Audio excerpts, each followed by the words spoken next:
Ova čarobna mješavina koju danas radimo stvara nevjerovatno velike i uspješne tikvice. Bit će velike kao nikad prije bez jedne bolesti. Tikvice i krastavci pripadaju biljkama koje brzo rastu i lako donose plod. Ali da bi bile snažne i zdrave, važno im je osigurati pravu njegu. Ove biljke posebno cijene bogatstvo hranjivih tvari u tlu, a bez dovoljno kalija često ostaju bez cvjetova ili razvijaju male slabe plodove. Znate li da tikvice, osim plodova, daju i jestive cvjetove koje mnogi koriste u kuhinji za ukusna ljetna jela?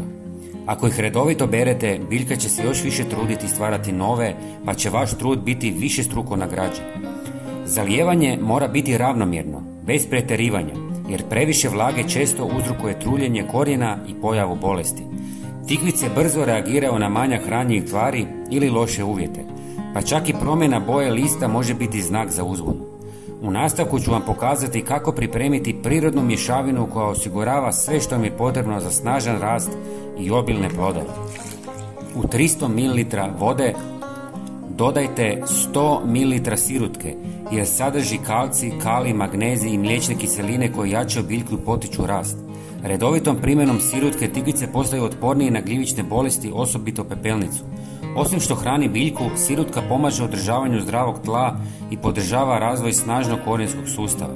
Zahvaljujući lako probavljivim hranjivim tvarima, tikvice bolje cvjetaju i daju obilne plodove. Zatim dodajte 1 žlicu drvenog pepela. Tikvice traže puno kalija jer im je potreban za pravilno formiranje cvjetova i plodova. Drveni pepeo je dobar za tikvice jer sadrži upravo kalij, kao i fosfor, koji dodatno potiču rast. Također smanjuje kiselost tla, što pogoduje tikvicama jer najbolje uspijevaju blago kiselom do neutralnom tlu. Uz to, pepeo može pomoći u zaštiti biljaka od puževa i drugih štetnika. Za dodatnu zaštitu biljaka, u otopinu se dodaje 1 žlica sode bikarbone. Njena blago alkalna svojstva pomažu u suzbijanju gljivičnih bolesti poput pepelnice jer mijenja pH na površini listova i tako stvara nepovoljne uvjete za razvoj gljivica. Uz to, soda bikarbona djeluje kao prirodno sredstvo za čišćenje koje pomaže u uklanjanju naslaga, štetnih tvari i manjih štetnika s biljke. Ova jednostavna mjera može značajno poboljšati zdravlje i otpornost biljaka. Sve sastojke ostavite u vodi nekoliko sati kako bi se potpuno otopili.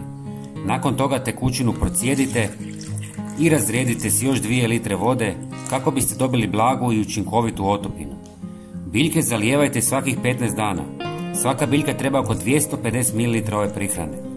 Dragi prijatelji, pogledajte i sljedeći video koji vam se upravo prikazuje na ekranu.